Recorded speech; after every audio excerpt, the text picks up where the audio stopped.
मित्रों नमस्कार। Kota online classes में आपका स्वागत है। साथियों, जब मैंने हिंदी साहित्य का इतिहास शुरू किया तो बहुत सारे लोगों ने सराहना करी है और उन्होंने कहा है कि सर बहुत बढ़िया मैटर है, आप इस तरह से हमें हिंदी साहित्य का इतिहास करवा दीजिए। तो बिल्कुल आप निश्चित रहे। साथियों, मैं आपसे हर बार बोलता हूं, आपने अगर यहां से हिंदी साहित्य का इतिहास पढ़ लिया, आपको कहीं भी भटकने की जरूरत नहीं है। चाहे आप असिस्टेंट प्रोफेसर की तैयारी कर रहे हो हिंदी की, या फिर RPSC first grade, second grade, LT grade, या बीपीसी पीजीटी, टीजीटी, केवी की पीजीटी, टीजीटी, या डीएसपी पीजीटी, टीजीटी, कहां पर भी हिंदी साहित्य का इतिहास अगर आता है ना, इससे बाहर नहीं जाएगा, ये मेरा दावा है। बस आप पढ़ते रहिए, ईमानदारी के साथ पढ़ते रहिए, नोट्स बनाते रहिए, आपको रोज एक क्लास मिलती रहेगी। 100% कोशिश करेंगे इस क्लास का थोड़ा टाइम बढ़ाने की, मतलब एक दो दिन में इसका टाइम बढ़ जाएगा, मतलब लगभग 1 घंटे के आसपास की क्लासेस हो जाएगी, लेकिन एक दो दिन बाद में ये होगा। तो ठीक है साथियों, देखते हैं। अपना यहां पर कांट तक हो चुका था। हम लोग जो है हिंदी साहित्य के इतिहास में इतिहास की डेफिनेशन और उसका इतिहास दृष्टिकोण देख रहे थे, और आज हम यहां पर देखने वाले हैं तीसरे, जो पाश्चात्य विद्वानों के अनुसार हम लोग काम कर रहे थे। तो पाश्चात्य विद्वानों में जो तीसरे नंबर पर जो आते हैं उनके बारे में थोड़ा सा हम लोग देख लेते हैं। कौन है तीसरे नंबर पर? हीगल। तीसरे नंबर पर किसका नाम आता है? नहीं, तीन तो हमने देख लिया था, कांट तक हमने देख लिया था। आज हम देखेंगे फोर्थ नंबर पर हीगल। क्या नाम है? हीगल नाम है।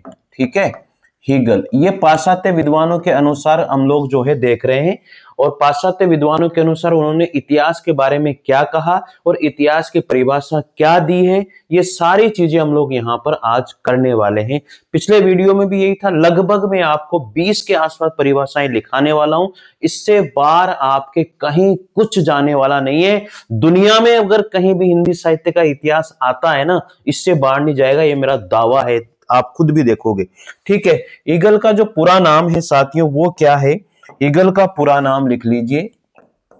पूरा नाम, ईगल का जो पूरा नाम है साथियों वो क्या है? ईगल का पूरा नाम है George Wilhelm, George Wilhelm, George Wilhelm, जो फेडरिक हीगल, फेडरिक हीगल, क्या नाम था इनका? जॉर्ज विल्हेम फेडरिक हीगल, ये इनका पूरा नाम है। ठीक है, कभी कभी पूरा नाम पूछ लिया जाता है, वैसे पूछते तो नहीं है लेकिन पूछ लिया जाए तो आप लोगों को पता होना चाहिए। जॉर्ज विल्हेम फेडरिक हीगल, ये इनका पूरा नाम था। इनके बाद में इनका जन्म कब हुआ साथियों?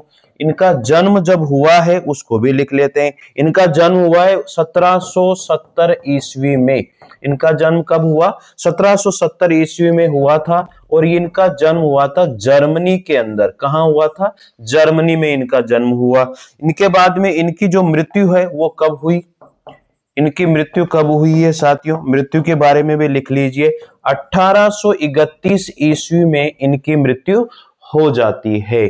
तो ये थोड़ा बहुत हीगल का, जो वैसे तो ये आता नहीं है, बस थोड़ा सा ये पूरा नाम याद रख लेना, जॉर्ज विल्हेम फेडरिक हीगल, बस ज्यादा याद करने की जरूरत नहीं है। ये जन्म मरण और कुछ नहीं पूछा जाता है। ठीक है, वैसे तो डेफिनेशन ही पूछी जाती है। अब हीगल की दृष्टि में, हीगल की दृष्टि में इतिहास, यानी कि इतिहास किस दृष्टि से उन्होंने देखा इतिहास को, तो वो लिख लीजिए अब। ठीक है, हीगल की इतिहास दृष्टि क्या रही है? हीगल की इतिहास दृष्टि क्या रही है? थोड़ा बहुत इसके ऊपर, क्योंकि हर राइटर के बारे में, पाश्चात्य विद्वानों के बारे में हम देख रहे हैं, तो हर चीज देख रहे हैं कि इनकी क्या इतिहास दृष्टि रही है, सबकी देख रहे हैं। ठीक है, और परिभाषा अलग से हम लोग देख ही रहे हैं। तो इनकी जो इतिहास दृष्टि रही है वो क्या रही है? तो नंबर 1 हम लोग यहां पर लिख लेते हैं। लिखिए, विश्व इतिहास, विश्व इतिहास जो है प्रक्रिया, विश्व इतिहास प्रक्रिया का मूल लक्ष्य, मूल लक्ष्य, विश्व इतिहास प्रक्रिया का मूल लक्ष्य मानव चेतना, मानव चेतना, मूल लक्ष्य मानव चेतना का विकास करना है। मानव चेतना का विकास करना है।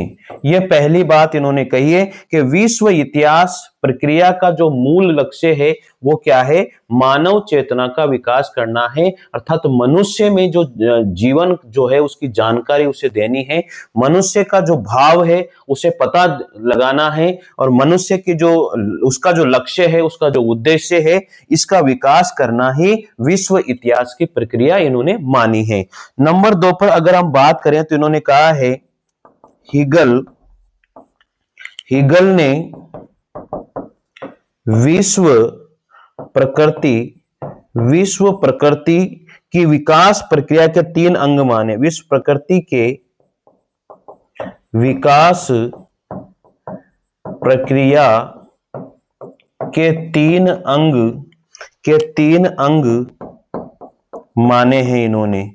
ठीक है, तो ये बात याद रखना, हीगल ने विश्व प्रकृति के विकास प्रक्रिया के कितने अंग माने हैं, 3 अंग माने हैं साथियों। अब इन तीनों अंगों को हम लोग यहां पर लिखने वाले हैं। कौन कौन से 3 अंग इन्होंने माने हैं, देखिए सबसे पहला जो इन्होंने माना है वाद, ठीक है, दूसरा इन्होंने माना है प्रतिवाद, ठीक है, प्रतिवाद, और तीसरा इन्होंने माना है समवाद। क्या माना है, समवाद कह दो या फिर समन्वय कह दो, ठीक है, समन्वय। देखो वाद, 2 पक्षों में वाद हुआ, फिर प्रतिवाद, आपस में फिर उन्होंने जो है बहुत ज्यादा बढ़ गया वो, और समवाद मतलब फिर समझौता हो गया या समन्वय हो गया। तो इस तरह से इन्होंने ये माना है। हीगल ने विश्व प्रकृति के विकास प्रक्रिया के 3 अंग माने थे। कौन कौन से थे, वाद, प्रतिवाद, समवाद या समन्वय, ये इन्होंने 3 अंग माने हैं। विकास प्रकृति के बारे में इन्होंने ये कहा है। अब इनकी तीसरी बात आ जाती है, देखो 2 तो ये हो गई ना, विश्व इतिहास प्रकृति का मूल लक्ष्य मानव चेतना का विकास करना है, और दूसरी बात में इन्होंने विकास प्रक्रिया के 3 अंग माने। कौन कौन से हैं, वाद, प्रतिवाद, समवाद या समन्वय, जिसे हम कह सकते हैं। अब तीसरी बात आ जाती है यहां पर, देखो तीसरे नंबर पर हम लिखते हैं इनकी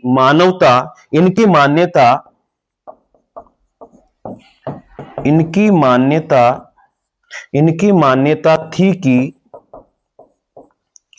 इतिहास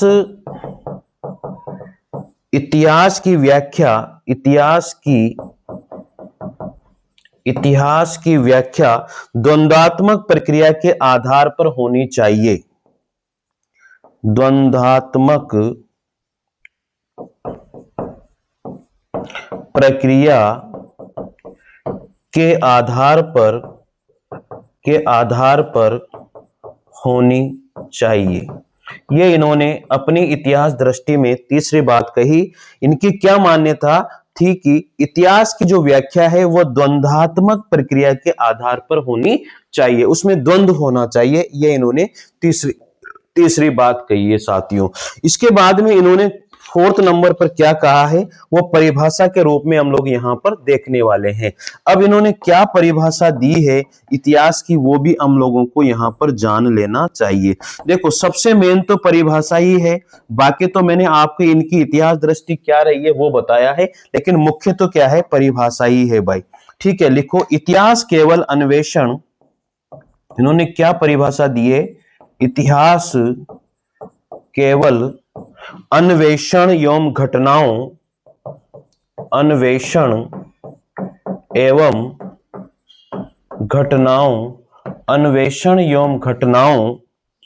का संकलन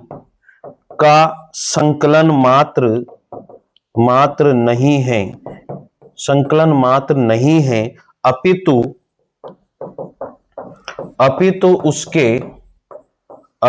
उसके भीतर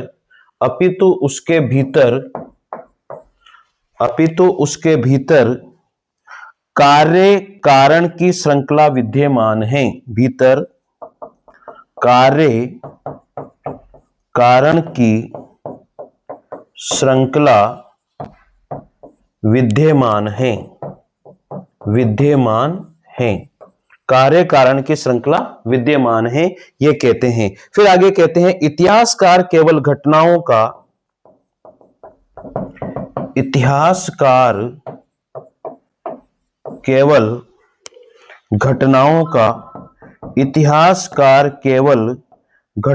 का निश्चय निश्चय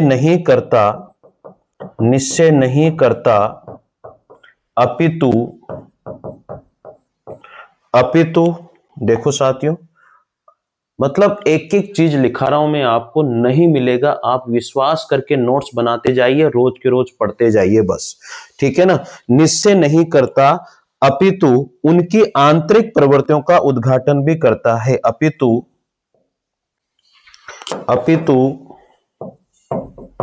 उनकी आंतरिक प्रवृत्तियों का उद्घाटन भी करता है। अपितु आंतरिक प्रवृत्तियों का उद्घाटन भी करता है। तो ये परिभाषा आप लोगों को हेगल के द्वारा दी गई है। इतिहास के बारे में एक बार पढ़ लेते हैं। इतिहास केवल अन्वेषण एवं घटनाओं का, अन्वेषण मतलब खोज एवं घटनाओं का संकलन मात्र ही नहीं है। ऐसा नहीं है कि खोज और घटनाओं का ही संकलन किया जाए, इतिहास मात्र ऐसा नहीं है, अपितु उसके भीतर कार्य कारण की श्रृंखला विद्यमान है। किस कार्य से या किस कारण से हुआ है, यह श्रृंखला भी इतिहास के अंदर विद्यमान होती है। इतिहासकार केवल घटनाओं का ही निश्चय नहीं करता, अपितु उनकी आंतरिक प्रवृत्तियों का उद्घाटन भी करता है, ऐसा हेगल महोदय कहते हैं। तो ये थी हमारे चौथे नंबर के जो है पाश्चात्य विद्वान जिन्होंने इतिहास के बारे में कहा और उनकी इतिहास दृष्टि क्या रही है, ये हमने बात आज यहां पर जानी है। इसके बाद में आते हैं पांचवें नंबर पर, वो है डार्विन। क्या नाम है उनका? डार्विन। देखो पांचवें नंबर पर है डार्विन। का नाम तो आपने सुना भी होगा, वैसे तो ये पाश्चात्य विद्वान है। पांचवें नंबर पर डार्विन। इनका पूरा नाम क्या था? इनका पूरा नाम है चार्ल्स डार्विन। क्या नाम था? Charles Darwin. इनका पूरा नाम है चार्ल्स डार्विन, ठीक है। इनका जन्म कब हुआ है? इनका जन्म हुआ है 1809। कहां पर हुआ था? इंग्लैंड में इनका जन्म हुआ था। कहां हुआ? इंग्लैंड में इनका जन्म हुआ। इनकी जो मृत्यु हुई है साथियों, वो हुई है 1854 ईस्वी में इनकी मृत्यु हो गई थी। तो ये तो इतनी याद रखने वाली कोई चीज नहीं होती है, आप इसके लिए निश्चित रहे, बस इतना याद रखिए डार्विन ने भी कुछ इतिहास के बारे में कहा था, ठीक है। आगे बढ़ते हैं इसी क्रम में। अब इन्होंने क्या कहा, क्या नहीं कहा, इनकी इतिहास दृष्टि क्या रही है, उसके बारे में थोड़ा बहुत हम लिख लेते हैं। चलिए, डार्विन की बात चल रही है। इन्होंने मतलब डार्विन ने जो है इतिहास की परिभाषा विकासवादी दृष्टिकोण से दी है। इन्होंने इतिहास की परिभाषा विकासवादी दृष्टिकोण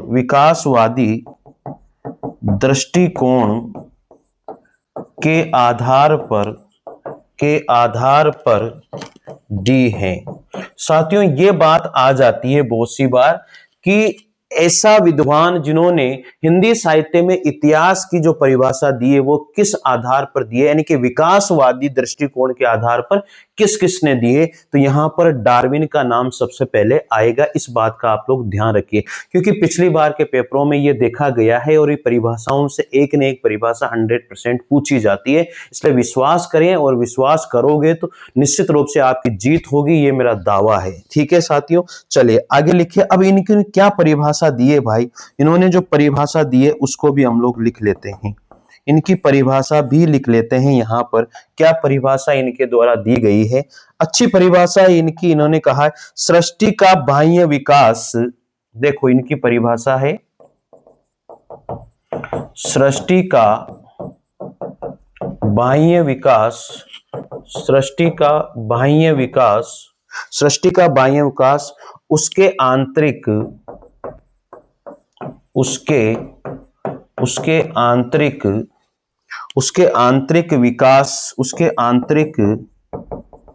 विकास का परिणाम है। उसके आंतरिक विकास का क्या है? परिणाम है। इन्होंने कहा सृष्टि का जो बाह्य विकास है उसके आंतरिक विकास का क्या है? परिणाम है। किसी कार्य के पीछे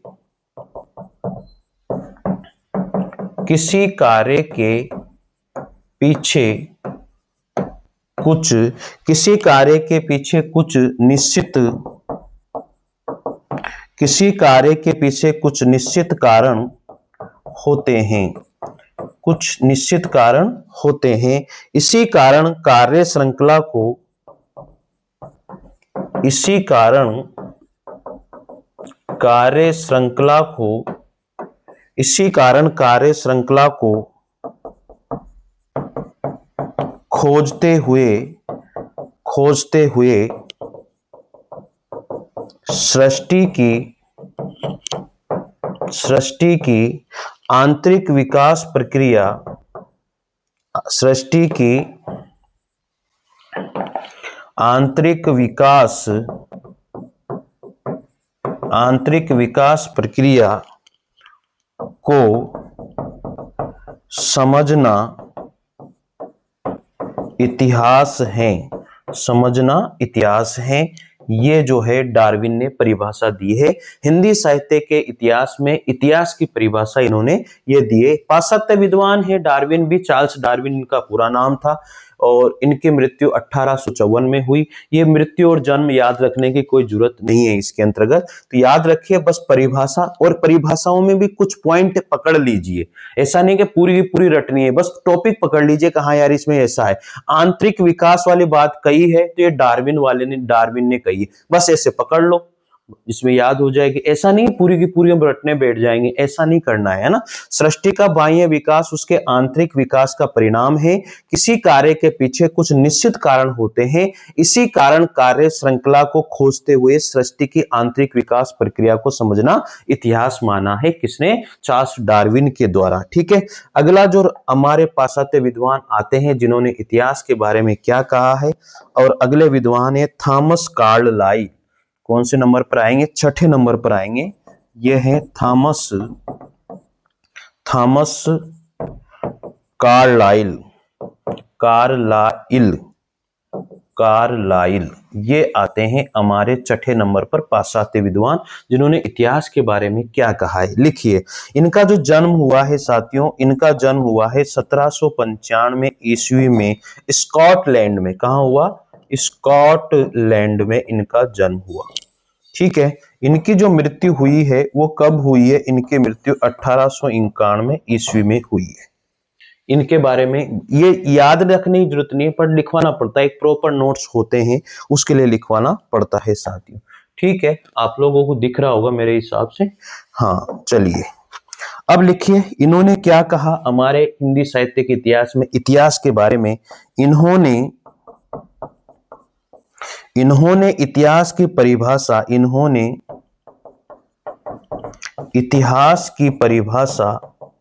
इन्होंने इतिहास की परिभाषा उपयोगितावादी दृष्टिकोण के आधार पर दी है। उपयोगितावादी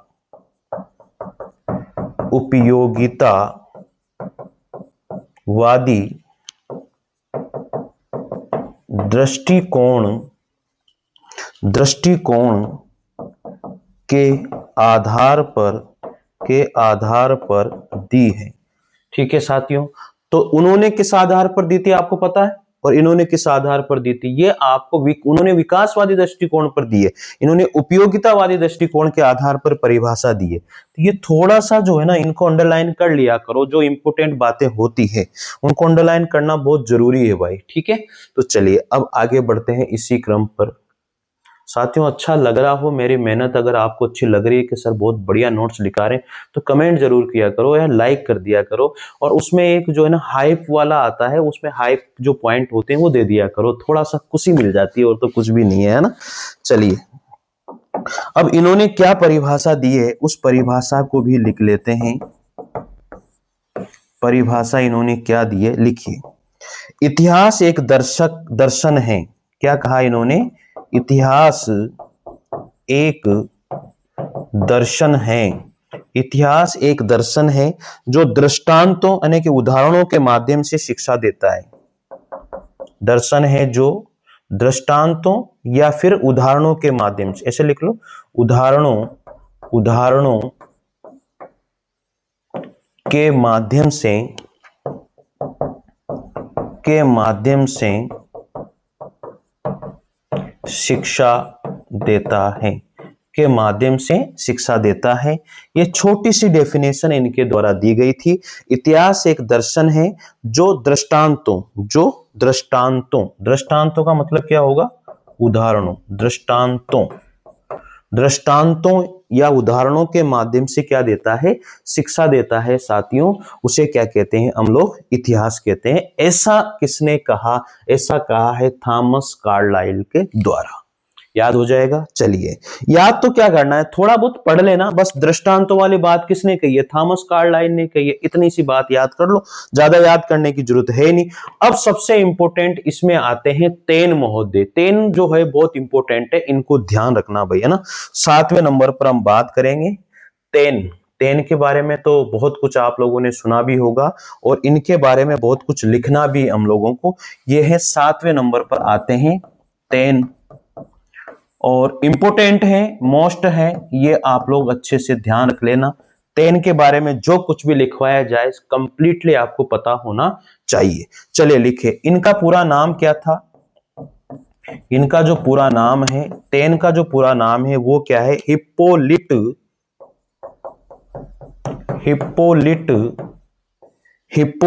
एडोल्फ तेन। क्या नाम था? हिप्पोलिट एडोल्फ तेन, ये इनका पूरा नाम है। हिप्पोलिट एडोल्फ तेन इनका पूरा नाम रहा है। इनका जन्म कब हुआ है भाई? इनका जन्म हुआ है 1828 ईस्वी में। कहां पर हुआ था इनका जन्म?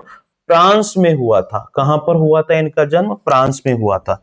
इनकी जो मृत्यु हुई है वो कब हुई है? 1800 यानी कि 93 ईस्वी में इनकी मृत्यु हो जाती है।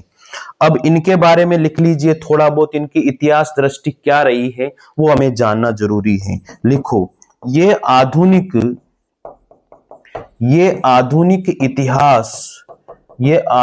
इतिहास के जनक माने जाते हैं।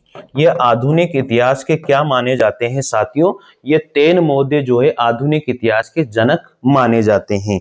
अगली बात इनकी आती है, इन्होंने इतिहास लेखन में एवं अध्ययन में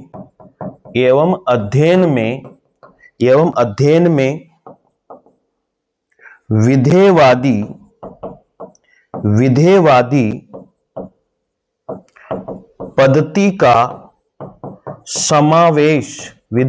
पद्धति का समावेश किया है।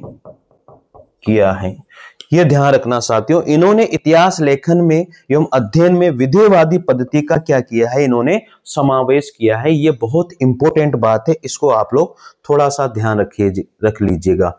चलिए, तेन महोदय के बारे में और कुछ इन्होंने कहा, इतिहास दृष्टि और क्या रही है इनकी, लिख लीजिए।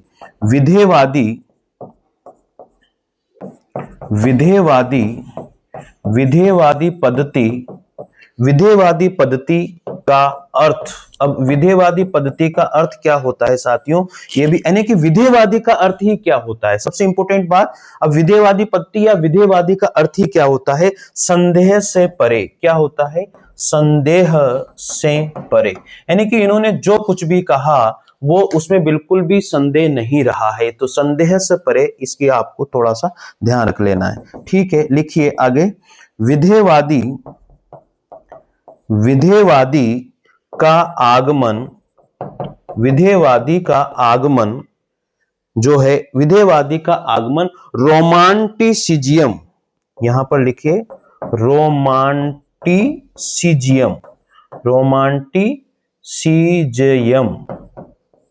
रोमांटिसिज्म, याद रखना इसको, है ना। विधेयवादी का आगमन रोमांटिसिज्म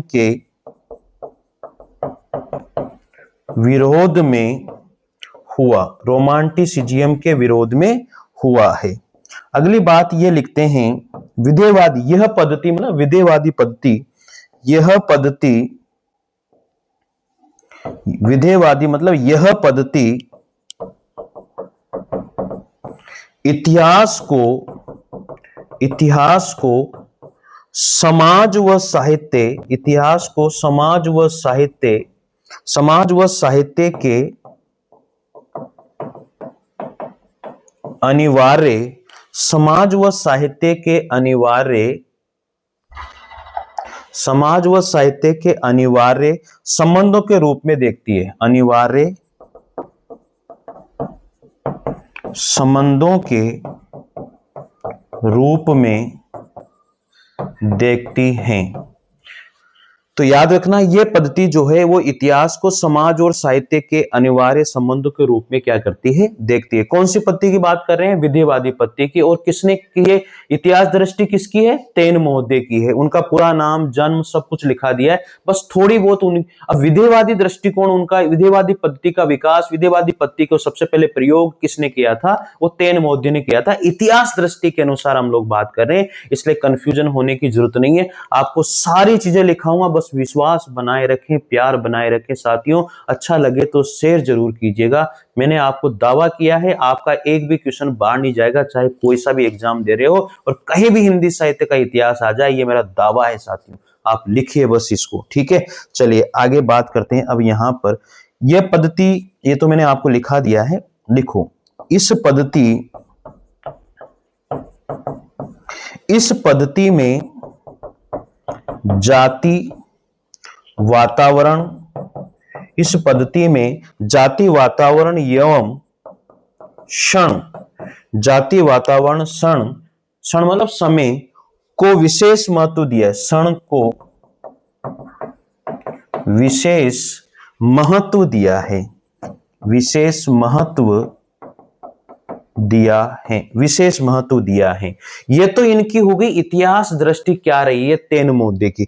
अब इन्होंने क्या परिभाषा दी है भैया इतिहास की? चलो इनकी परिभाषा को भी हम लोग देख लेते हैं। इन्होंने इतिहास की क्या परिभाषा दी है, लिखिए परिभाषा। इतिहास महोदय जो तेन महोदय हैं, वो इतिहास की क्या परिभाषा देते हैं, तो लिखिए यहां पर इनकी परिभाषा भी लिखिए। इन्होंने दो परिभाषाएं दी है, दो परिभाषा दी है। एक परिभाषा तो ये है, किसी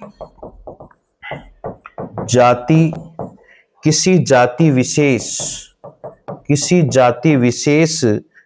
की वातावरण, किसी जाति विशेष की वातावरण विशेष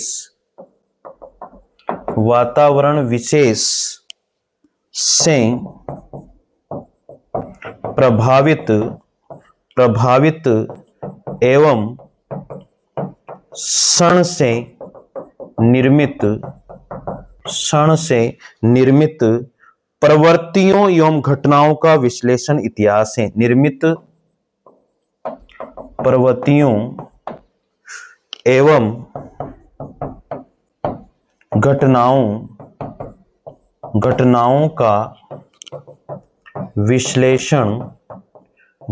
का विश्लेषण इतिहास है। यह पहली परिभाषा इनकी है। किसी जाति विशेष की या वातावरण विशेष से प्रभावित एवं क्षण से निर्मित प्रवृत्तियां एवं घटनाओं का जो विश्लेषण है, वही क्या है, इन्होंने उसी को इतिहास माना है। यह इनकी पहली परिभाषा हो जाती है। इनकी दूसरी परिभाषा क्या रहती है? दोनों परिभाषाएं इंपोर्टेंट है, लेकिन दूसरी वाली ज्यादा इंपोर्टेंट मेरे अनुसार मैंने मानी है। लिखिए, किसी भी साहित्य के इतिहास को समझने के लिए, किसी भी साहित्य के इतिहास को समझने के लिए, किसी भी साहित्य इतिहास को समझने के लिए उससे संबंधित जातीय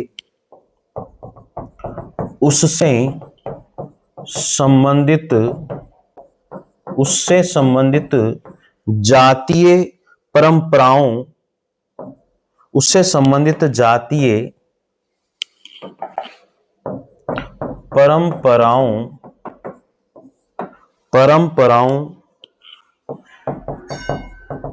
राष्ट्रीय और सामाजिक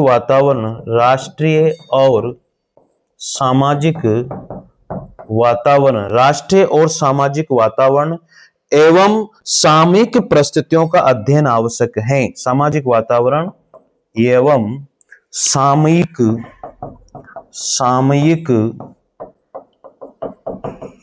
परिस्थितियों, सामयिक परिस्थितियों का अध्ययन आवश्यक है। सामयिक परिस्थितियों का अध्ययन आवश्यक है। बहुत इंपॉर्टेंट परिभाषाएं इनकी, आप इनको थोड़ा सा ध्यान रखिएगा। किसी भी साहित्य के इतिहास को समझने के लिए उससे संबंधित जातीय परंपराओं, राष्ट्रीय और सामाजिक वातावरण एवं सामयिक परिस्थितियों, सामयिक मतलब जो करंट है, सामयिक परिस्थितियों का अध्ययन आवश्यक होता है, ऐसा तेन मोदे के द्वारा कहा गया है। अब यहां पर 8वें नंबर पर आते हैं, वो है हडसन मोदे। क्या नाम है? हडसन। ठीक है, लिखिए 8वें नंबर पर हड्स। 10 पूरा हो गया है। हडसन के बारे में हम लोग थोड़ा सा देखेंगे। इन्होंने क्या परिभाषा दी है इतिहास यानी कि साहित्य की, पर इनकी सीधी परिभाषा लिखी। इन्होंने क्या परिभाषा दी है भाई? लिखो, साहित्य के इतिहास, साहित्य के इतिहास, साहित्य के इतिहास में काव्य रचयिता, काव्य रचयिता, काव्य रचयिता के व्यक्तित्व, काव्य रचयिता के व्यक्तित्व एवं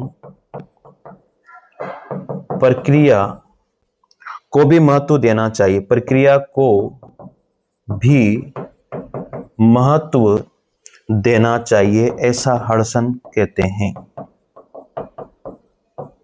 देना चाहिए। इन्होंने, हडसन ने क्या कहा? साहित्य के इतिहास में काव्य रचयिता के व्यक्तित्व को भी, उनकी प्रक्रिया को भी क्या देना चाहिए? महत्व देना चाहिए, ऐसा हडसन हमसे कहते हैं हिंदी साहित्य के इतिहास में, इतिहास की परिभाषा को देते हुए। तो साथियों, बहुत इंपॉर्टेंट परिभाषाएं लिखा रहा हूं, इनको लिखना जरूर, छोड़ना मत भाई इनको, ठीक है। तो आज की क्लास हम लोग यहाँ पर ही समाप्त करते हैं। थोड़ी सी छोटी क्लासेज हो सकती है, हम लोग जो है अगले राइटर, जो अगले पाश्चात्य विद्वान आएंगे वो 9वें नंबर पर आएंगे साथियों। तो मेरे को जहां तक लगता है शायद क्लासेज आपको अच्छी लग रही होगी और आप नोट्स बना रहे होंगे, ऐसा मुझे विश्वास है। और विश्वास सबसे बड़ी चीज होती है, और शायद आप मेरा विश्वास तोड़ोगे नहीं। एक बार जरूर चैनल को जरूर से जरूर सब्सक्राइब कीजिए, लाइक कीजिए और शेयर जरूर कीजिएगा साथियों। एक बार मैं आपको फिर भी बता देता हूं कि आज हमने क्या क्या पढ़ा है, थोड़ा सा उसके बारे में मैं बता देता हूं आपको, ठीक है। आज का जो टॉपिक वही था, कंप्लीटली हम लोग पाश्चात्य विद्वानों के अनुसार ही चल रहे हैं। देखो, 4th नंबर से हम लोगों, 3 तो हमने पढ़ ही लिए थे, 4th नंबर से हम लोग कर रहे थे। और 4th नंबर में देखिए, सबसे पहले हम लोगों ने आज जो है स्टार्ट किया था वो है हीगल। हीगल से स्टार्ट किया आज। ये दूसरी क्लास है आप लोगों के लिए। कौन सी क्लास है? दूसरी वाली क्लास। पूरा नाम था हीगल का जॉर्ज विलियम फ्रेडरिक हीगल। इनका जन्म 1770 ईस्वी में हुआ जर्मनी में, मृत्यु 1831 में हुई थी। हीगल की इतिहास दृष्टि क्या रही है साथियों? सबसे पहले इन्होंने कहा इतिहास के बारे में, विश्व इतिहास प्रक्रिया का मूल लक्ष्य मानव चेतना का विकास करना है। इन्होंने दूसरी बात कही, हीगल ने विश्व प्रकृति के विकास प्रक्रिया को 3 अंग माने थे, वाद, प्रतिवाद और समन्वय या संवाद। इसके बाद में तीसरी बात इन्होंने कही है, इनकी मान्यता थी कि इतिहास की व्याख्या द्वंद्वात्मक प्रक्रिया के आधार पर होनी चाहिए। ये हीगल मोदे की। अब हीगल मोदे ने क्या परिभाषा दी है? इतिहास केवल अन्वेषण एवं घटनाओं का संकलन मात्र नहीं है, अपितु उसके भीतर कार्य कारण की श्रृंखला विद्यमान है। इतिहासकार केवल घटनाओं का निश्चय नहीं करता, अपितु उनकी आंतरिक प्रवृत्तियों का उद्घाटन भी करता है, ऐसा परिभाषा हीगल मोदे के द्वारा दी गई। पाश्चात्य विद्वानों में जो 5वें नंबर पर आते हैं वो आते हैं डार्विन। तो डार्विन का पूरा नाम क्या रहा है? चार्ल्स डार्विन रहा है। इनका जन्म 1809 ईस्वी में हुआ, ये इंग्लैंड में हुआ था, मृत्यु 1854 ईस्वी में हुई थी। इसके बाद में इन्होंने कहा है कि इन्होंने जो इतिहास की परिभाषा दी है वो विकासवादी दृष्टिकोण के आधार पर दी थी। चार्ल्स डार्विन, याद रखना, विकासवादी दृष्टिकोण पर आधार पर दी है। इन्होंने क्या परिभाषा दी है उसके बारे में भी मैं आपको बता देता हूं। इन्होंने परिभाषा दी है, सृष्टि का बाह्य विकास उसके आंतरिक विकास का परिणाम है। किसी कार्य के पीछे कुछ निश्चित कार्य होते हैं, इसी कारण कार्य श्रृंखला को खोजते हुए सृष्टि के आंतरिक विकास प्रक्रिया को समझना इतिहास है, ऐसा ये कहते हैं। छठे नंबर पर आते हैं हमारे थॉमस कार्लाइल। क्या नाम है? Thomas Carlyle. इनका जन्म 1795 ईस्वी में स्कॉटलैंड में हुआ, मृत्यु 1891 ईस्वी में हुई है। इन्होंने इतिहास की परिभाषा उपयोगितावादी दृष्टिकोण के आधार पर दी है। ठीक है, तो इनकी क्या परिभाषा रही है? इतिहास एक दर्शन है जो उदाहरणों के माध्यम से शिक्षा देता है या दृष्टांतों के माध्यम से शिक्षा देता है, ये ऐसा मानते हैं। तेन मौद्य, मैंने आपको कहा था तेन सबसे इंपोर्टेंट है। तेन का पूरा नाम था हिप्पोलिट एडोल्फ तेन। क्या नाम था? हिप्पोलिट एडोल्फ तेन। जन्म इनका 1828 ईस्वी फ्रांस में हुआ था, मृत्यु 1893 ईस्वी में हुई थी। इसके बाद में इन्होंने कहा ये आधुनिक इतिहास के जनक माने जाते हैं। इनकी इतिहास दृष्टिकोण क्या रहा? ये आधुनिक इतिहास के क्या माने जाते हैं? जनक माने जाते हैं। इन्होंने इतिहास लेखन में एवं अध्ययन में विधेयवादी पद्धति का समावेश किया। किसने? तेन महोदय ने। इसके बाद में विधेयवादी पद्धति का अर्थ क्या होता है? संदेह से परे। विधेयवादी पद्धति का अर्थ क्या होता है? संदेह से परे होता है मेरे दोस्तों।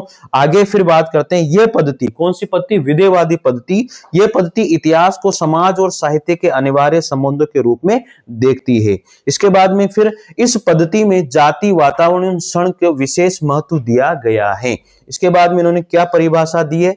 इन्होंने परिभाषा दी है, दो परिभाषाएं इनके द्वारा दी गई थी, दोनों परिभाषाएं आप देख लीजिए। किसी जाति विशेष की वातावरण विशेष से प्रभावित एवं क्षण से निर्मित प्रवृत्तियां एवं घटनाओं का विश्लेषण क्या है? इतिहास है। किसी भी साहित्य के इतिहास को समझने के लिए उससे संबंधित जातीय परंपराओं, राष्ट्रीय और सामाजिक वातावरण एवं सामयिक परिस्थितियों का अध्ययन ही आवश्यक होता है। इसके बाद में लास्ट में आते हैं हडसन। हडसन जो है वो उनकी क्या परिभाषा रही है? साहित्य के इतिहास में काव्य रचयिता के व्यक्तित्व एवं प्रक्रिया को भी महत्व देना चाहिए, यह हडसन ने कहा है। यह इतिहास लेखन के अंतर्गत साथियों, हिंदी साहित्य के इतिहास में इतिहास लेखन के अंतर्गत जो इतिहास की परिभाषाएं हैं वो चल रही है पाश्चात्य विद्वानों के अनुसार। तो आज हम लोग इस क्लास को यहीं समाप्त करते हैं। मिलते हैं अगली क्लास में अगले राइटर के साथ। जो तीसरी क्लास होगी वो होंगे हमारे सिम्पसन। ठीक है, थैंक यू। जय हिंद, जय भारत, धन्यवाद। इसी तरह प्यार बनाए रखें चैनल से और जुड़े रहिए और फायदा जरूर उठाइएगा, दोस्तों को भी बोलिएगा। इसी के लिए आप लोग कोचिंग इंडस्ट्रीज में जाते हो और वहां जाकर के पैसे देकर के इन्हीं चीजों को उतार के लाते हो, और इससे भी कम चीजें, मैं आपसे दावा करता हूं इतनी चीजें कोई नहीं लिखाएगा। थैंक यू, जय हिंद।